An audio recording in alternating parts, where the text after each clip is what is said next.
நம்ம நம்மளோட சேனலில் நம்மளோட நோக்கம் கம்யூனிகேஷன் கேப் எதனால் உருவாகுதுன்றதை கண்டுபிடிக்கிறதுக்காக தான் அந்த கேள்வியிலிருந்து தான் நம்ம பயணம் தொடங்குச்சுன்னு சொல்லிட்டு இருந்தோம். அந்த கம்யூனிகேஷன் கேப்பை தொடர்றப்ப அந்த கேள்வியினுடைய விளைவாக நமக்கு நிறைய விஷயங்கள் தெரிய ஆரம்பிக்குதுன்றப்போ அதில் முக்கியமான விஷயமா இருந்தது ஸ்டிமுலஸ்க்கும் ரெஸ்பான்ஸ்க்கும் நடுவில் இருக்க ஒரு கேப், ஒரு கம்யூனிகேஷன் கேப் நமக்கு எப்படி அடுத்தவங்க கூட நம்மளை புரியாமல் தடுக்குதோ, இந்த ஸ்டிமுலஸ் ரெஸ்பான்ஸ் கேப் வந்து நமக்கு எல்லாரையுமே புரிய வைக்குது, நம்மளையும் புரிய வைக்குதுன்றதை நம்ம பார்த்தோம்.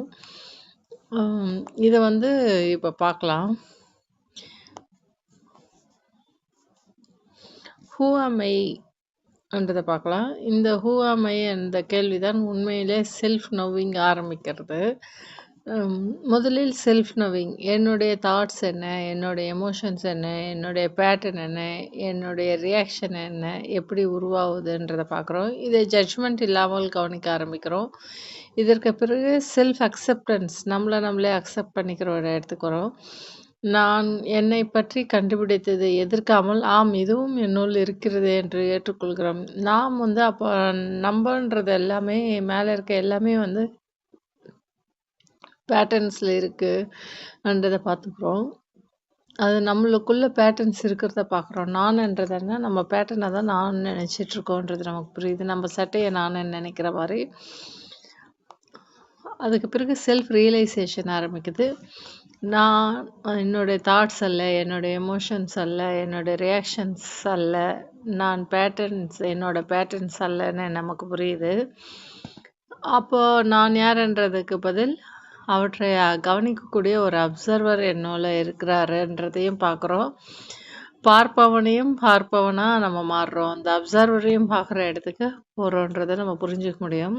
இந்த ரியலைசேஷன் ஆகும்போது முதலில் எமோஷ்னல் ஸ்டெபிலிட்டி உருவாகுது.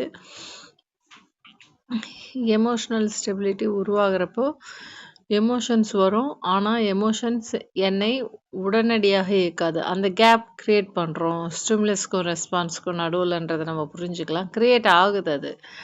நான் இதெல்லாம் என்னுடையதுன்றது எல்லாத்தையும் விடும்போது ஈகோ, அது அறிவு, நான் சேர்த்து வச்சுருக்கேன் என்னுடையது, நானே நினச்சிட்ருக்கேன் என்னுடையது, எல்லாத்தையும் விடுறேன். இதிலேருந்து அடுத்து நியூரல் ஸ்டெபிலிட்டி, எமோஷ்னல் ஸ்டெபிலிட்டி ஆகிடுச்சுன்னா நியூரல் ஸ்டெபிலிட்டி, அதாவது அது நடந்துடும் அடுத்தபடியான்றது நமக்கு புரியுது. நம்முடைய நர்வஸ் சிஸ்டம் ஒவ்வொரு ஸ்டிமுலஸ்க்கும் ரிஃப்ளெக்ஸாக ரியாக்ட் செய்யாமல் ஒரு இடைவெளியை உருவாக்க தொடங்குகிறது நியூரல் ஸ்டெபிலிட்டி வரப்போ. அந்த இடைவெளி தான் மிகவும் முக்கியம்.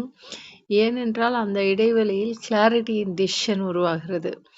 கிளாரிட்டி இன் டிசிஷன்ன்றது ரொம்ப முக்கியமான விஷயம். நம்ம எல்லாருக்குமே இவ்வளோ வருடங்கள் உயிர் வாழ்தலில் இருக்குன்றப்போ, நம்மக்கிட்ட என்ன கொடுக்கப்பட்டிருக்குன்றப்போ, டைம் கொடுக்கப்பட்டிருக்கு. அந்த டைமில் நம்ம எதை செலவு பண்ணுறோன்றப்போ, டைம் கூட செலவு பண்ணுறப்போ எனர்ஜியை செலவு பண்ணுறோன்னு தெரியுது. எனர்ஜி எந்த டைரெக்ஷனில் செலவு பண்ணுறோன்றது ரொம்ப முக்கியம். அப்போ எனர்ஜியை நம்ம ஏர்ன் பண்ணுறோம், செலவு பண்ணுறோன்றதுல நம்ம டிசிஷன், கான்ஷியஸ் டிசிஷன்னு இருக்குது. அது டிஃபால்ட்டாக பல டைரெக்ஷனில் சிதறி போயிடாமல், கசிந்து போயிடாமல், ஃபோக்கஸ்டாக ஒரு டைரெக்ஷனில் செலுத்தணுன்னு நம்ம செலுத்துறது மூலமா நம்ம நினைக்கிற விளைவு அடையிறதுக்காக நம்ம பயன்படுத்துறது. அந்த இடைவெளியில் clarity in decision, cause and எஃபெக்டில் விளைவறிந்த விழிப்பு நிலையில் இருந்து நம்ம ஒரு விளைவை செலக்ட் பண்ணி அதை அந்த விளைவு இருக்கிற டைரெக்ஷனை நோக்கி நம்ம செயலை செய்கிறது. இந்த வந்து கிளாரிட்டியிலேருந்து வருது. ஃபியர்லேருந்து டெசிஷன் எடுக்கலை, டிசைர்லேருந்து டெசிஷன் எடுக்கலை, கண்டிஷனிங்லேருந்து டெசிஷன் எடுக்கலை, இதில் இருந்தெல்லாம் அன்கான்ஷியஸாக டெசிஷன் எடுக்கலை. கிளியர் டெசிஷன் கான்ஷியஸாக எடுக்கிறோம். தெளிவாக பார்க்க முடிகிறது. இந்த கிளாரிட்டி வரும்போது ஹையர் மொராலிட்டி உருவாகிறது. எனக்கு என்ன வேண்டும் என்பதிலிருந்து எது சரியானது என்ற கேள்விக்கு நாம் நகர்கிறோம். அது அப்போ எப்படி நகர முடியும்னா, எனக்கு என்ன வேணுன்றப்போ ஈகோ இருக்கிறப்போ, ஈகோவை விட்டுட்டு அந்த இடத்துல நான் இருக்கிறேன் என்ற இடத்துல இருந்து பார்வையாளராக இருந்து பார்க்கிறவரையும் பார்க்கிறவரா இருக்கும்போது, அங்க எது நடந்தா சரியா இருக்கும்ன்றது நமக்கு தோணும். அந்த அந்த இடத்துல எது நடக்கணுமோ, அந்த இடத்துல ஒரு கருவியா இருந்து நம்ம அத நடத்துவோன்றது, நம்ம வழியா செய்வோன்றது நமக்கு புரியும்.